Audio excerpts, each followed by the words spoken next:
Salam sejahtera. Beberapa orang telah bertanya saya, sebab apa sekarang ni saya tidak beri salam seperti dulu? Jawapannya senang.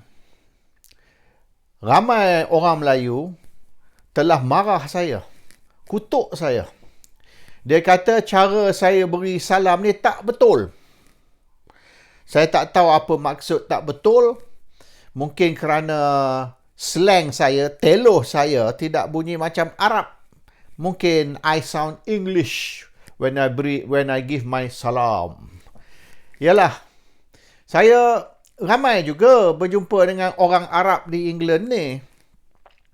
Saya tengok dia orang pergi kasino, dia orang pergi bar, club.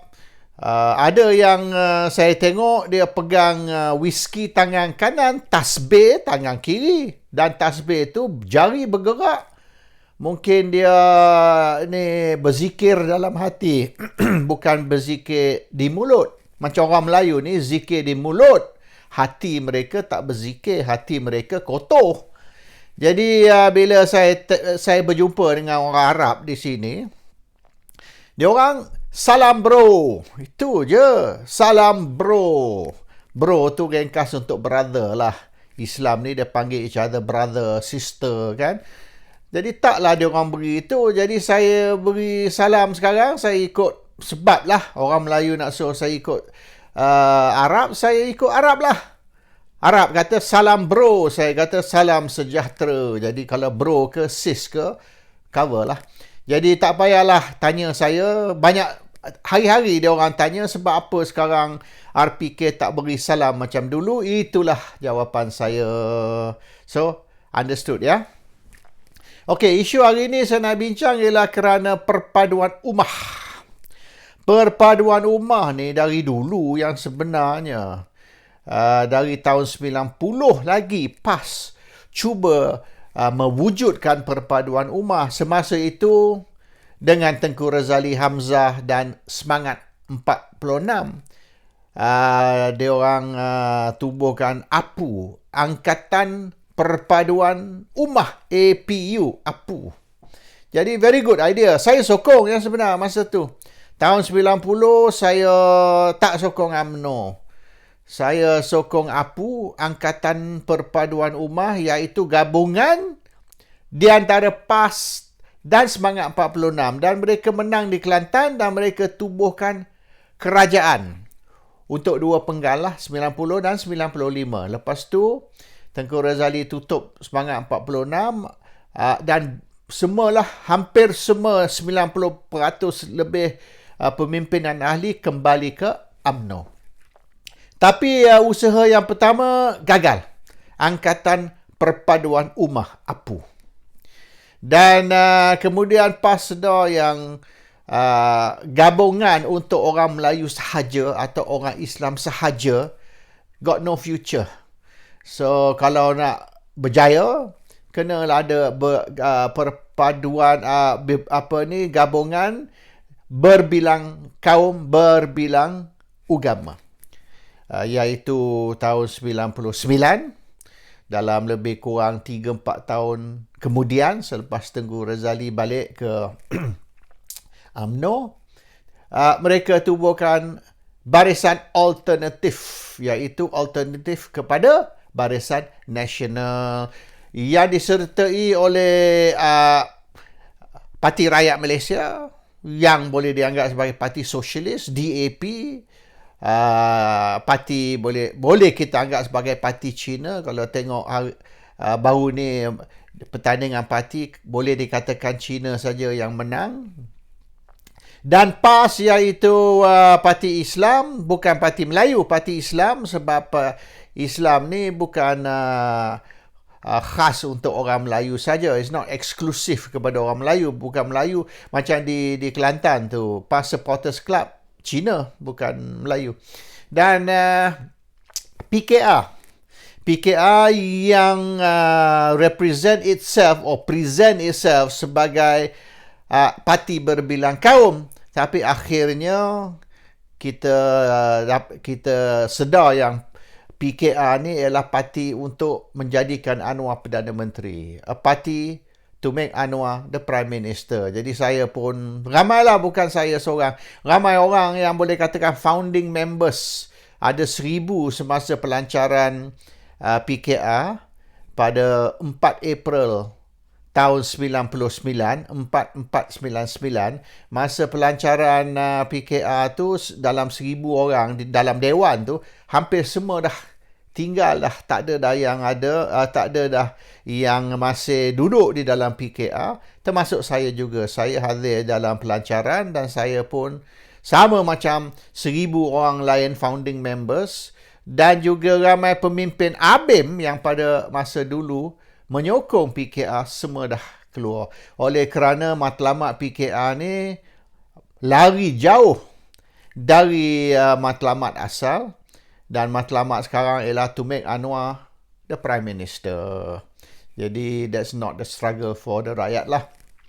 Anyway, kita kena terima satu realiti. Satu realiti ni, Melayu boleh dikatakan fanatik tentang agama. Itu kita tak boleh nafilah. Kita boleh cakap macam-macam. Tapi Melayu memang fanatik tentang Islam, fanatik tentang agama. Dan bila bercakap saja, orang Melayu ni, kalau bercakap saja, mesti sebut Nabi Muhammad sallallahu alaihi wasallam, Allah, Quran, hadis, sunnah dan macam-macam lagi. Tapi orang Melayu ni lebih cerita hadis dari Quran yang sebenarnya. Ustaz pun saya tengok, sikit-sikit hadis. Quran tak berapa nak sebut, sebab kalau mereka sebut Quran, maka banyak yang kita tak buat di Malaysia ni perlu buat, dan banyak yang kita buat ni salah dari segi ajaran Islam. Jadi dia orang ni duk main hadis macam-macam hadis, tapi Quran ni dia orang diam aja, kadang-kadang sebut pasal Quran. Anyway, the point is, Melayu ni fanatics. Fanatik seber-sebi.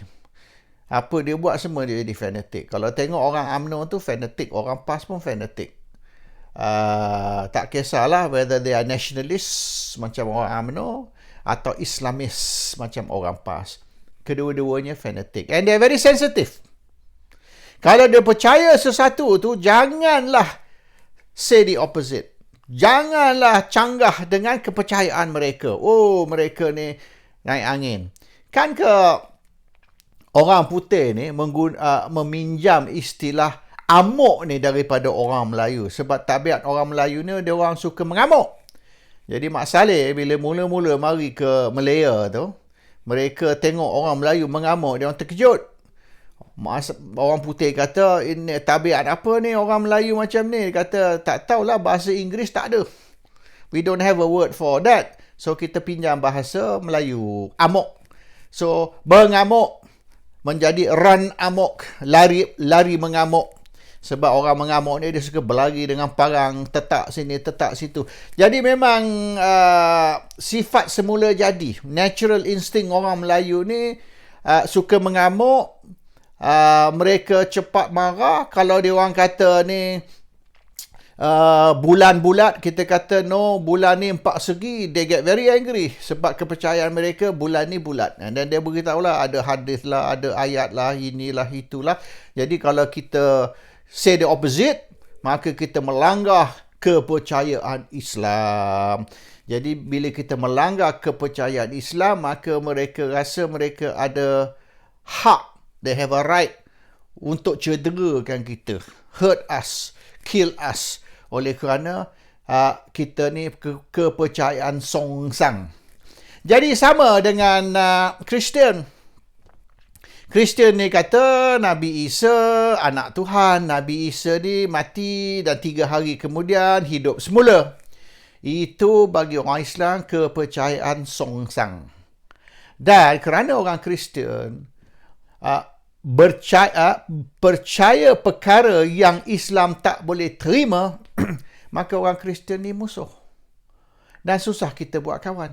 Sebab dia musuh Islam. Musuh Islam oleh kerana mereka ni boleh dikatakan melanggar kepercayaan Islam. And this Muslims tak boleh terima. Orang Melayu lah terutama sekali tak boleh terima. Sebab you are going opposite of what the Quran says. The Quran says Tuhan tak ada anak. Kalau kita pergi ke Baitul Maqdis, mungkin orang Melayu ni suka sikit lah saya cakap secara telo saya macam Arab. Baitul Maqdis, mereka akan tengok inscription di Baitul Maqdis tu mengatakan Isa ialah anak Maryam. Isa ni bukan anak Tuhan. Tuhan tidak ada anak. Written in Baitul Maqdis. Anyway, bila kita tak sebulu atau tak selaras dengan kepercayaan orang Melayu, we are enemy. Melayu tak boleh terima differences of opinion. Yang saya buat video ni pun tengok. Di Facebook, di YouTube, di Twitter dan di Malaysia Today publish berkata ramai dia orang maki saya. Dia orang maki saya dahsyat. Macam-macam dia orang kata. Sebab saya beri opinion, saya beri pendapat yang lari daripada kepercayaan mereka. Mereka tak boleh terima. Malays cannot accept differences of opinion. Kalau Melayu kata hitam-hitam lah. Janganlah kita kata 50 shades of grey ataupun white. No. No 50 shades of grey, no white, is black. Full stop. Dan kalau you kata lain dari black, maknanya you musuh dan perlu I bunuh you, tetak you, cederakan you dan sebagainya. Habis-habis sikit menghina dan mengutuk awak kerana kepercayaan. Malays are not ready to accept differences of opinion. Dan sekira kita nak perpaduan umat baik atau perpaduan kaum ataupun perpaduan rakyat, tak boleh. Not until the Malays can accept you have your opinion, I have my opinion, dan we agree to disagree. No agree to disagree. If you disagree, you're my enemy. And this is the idiosyncrasy, tabiat pelik orang Melayu. And ini bukan saja yang sebenar orang Melayu. Saya cerita tentang orang Melayu kerana kita cerita tentang Malaysia. Kalau pergi ke Amerika sekalipun, di certain places in America, dia orang pun lebih teruk dari orang Melayu. Kalau dia percaya macam tu lah. Kalau kita beri satu pendapat yang bercanggah atau berbeza dengan pemikiran mereka, these Americans also can be very backward dalam pemikiran mereka. Dahsyat. Macam mereka ni jakun. Jangan kita ingat Amerika tu the land of the brave, the land of the free. Semua orang tu otak betul. Tak. Ramai Amerika otak tak betul. Kalau banding dengan Melayu, yang sebenar Amerika pun teruk lagi pemikiran dia orang. Backward dia orang ni, lagi dahsyat. So the problem is actually seluruh dunia. Kita ada kepercayaan kita dan kita tak boleh terima kepercayaan orang lain. Dan di zaman moden ini, mungkin 3, 4, 50 tahun dulu taklah teruk sangat. Tapi zaman moden ini, di mana kita mengamalkan demokrasi, kita menaja demokrasi, we fight for and uphold democracy, which includes, yang termasuk, freedom of choice, freedom of speech, freedom of opinion, freedom of thought, macam-macam kebebasan. Dan freedom tu also, freedom of choice tu, subkategori freedom of choice dari segi seks, freedom of choice dari segi kita nak pakai pakaian perempuan, dan kalau kita nama Johan kita nak tukar ke nama Johania, dan kita nak pakai bukan saja pakaian perempuan, tapi kita nak adakan perhubungan di antara lelaki yang lain. A gay relationship itu di bawah demokrasi dan di bawah kebebasan, is freedom of choice. Tapi orang Melayu mana boleh terima? Kalau orang lelaki pakai pakaian perempuan, tukar nama perempuan dan berumah tangga, partner dengan seorang lelaki dan lelaki yang lembut ini dianggap sebagai isteri kepada lelaki seorang lagi, kecoh. Orang Melayu tak boleh terima. Tapi di barat ni biasalah. Dekat rumah saya ni, saya ada 2-3 neighbor. Yang lelaki hidup dengan lelaki, perempuan hidup dengan perempuan. Dan dia orang ada anak. Yang perempuan hidup dengan perempuan ada 2 anak. Jadi, this is a modern society. Dan kita, kalau di luar Malaysia ni, kita terimalah. Dan saya baik dengan neighbor saya tu. With my 2 neighbors tu yang have relationship with the same sex tu, tak ada hal tu. They're very nice people in fact. Melayu ni will reject dan dia orang akan mengamuk. Kalaulah kerajaan katalah parlimen keluar undang-undang maknanya menghalalkan perkahwinan lelaki dengan lelaki, perempuan dengan perempuan. Saya ingat bangunan parlimen tu mungkin dibakar. Inilah orang Melayu. We talk about democracy, we talk about kebebasan, we talk about freedoms, freedom of this, freedom of that. Tapi orang Melayu, dia orang punya sikap is, you just do what I believe and you don't do what I don't believe. That's all. Jadi apabila macam saya buat video ni, saya beri pendapat yang berbeza dengan pendapat orang Melayu, mereka hentam, mereka kutuk, mereka hina, mereka tak boleh terima. Jadi Malaysia ni, kita macam-macam jenis manusia. Yalah, kita ada Melayu, Cina, India, dan suku kaum Sabah, Sarawak, orang asli. Yalah, itu memang kita ada. Dan kita ada macam-macam agama, Islam, Kristian, Yahudi, mungkin tak ramai lah.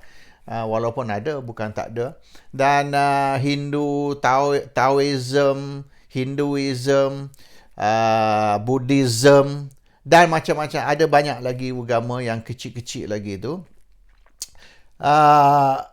Itu satu yang memisahkan rakyat Malaysia, berbilang kaum dan berbilang agama.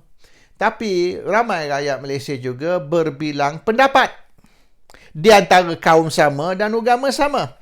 So we are not separated by race, religion. We are separated by opinions. Differences of opinions in the same kaum and the same religion.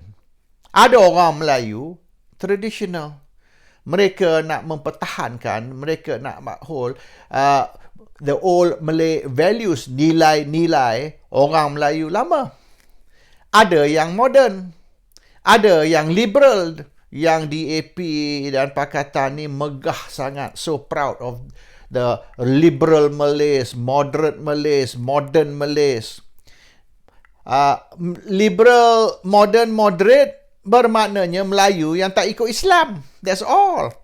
Dia tak maulah kata Melayu ikut Islam dan Melayu tak ikut Islam. Jadi, Melayu tak ikut Islam is satu penghinaan. So, they say liberal Malay, moderate Malay, modern Malay. Ringkas cerita Melayu yang tak ikut Islam. That's what they mean. And DAP memang suka sangat orang macam ni. Dia orang tubuhkan macam-macam pergerakan, persatuan, dan mereka adakan ceramah tentang kebebasan. Tapi kebebasan bermaknanya kita kena longgarkan Islam. So, kalau ada orang Melayu sudah tidak mau jadi Islam, mereka nak keluar Islam, kita kena benar. Murtad cannot be a crime. Kita tak boleh kata murtad ni satu kesalahan. Tak boleh. Murtad legal. Murtad dibenarkan. Dan selagi kita tak boleh nak terima murtad sebagai hak, our freedom, our right, maka Melayu tak boleh nak bersatu. Sebab orang Melayu pendapat dia macam ni, dan ada orang liberal dan bukan Melayu pendapat macam ni. How are we going to bersatu? Macam mana nak adakan perpaduan? Perpaduan di antara Melayu dan perpaduan di antara Melayu dan bukan Melayu hanya boleh dicapai apabila Melayu sudah bersedia to come into the modern world. Salam sejahtera.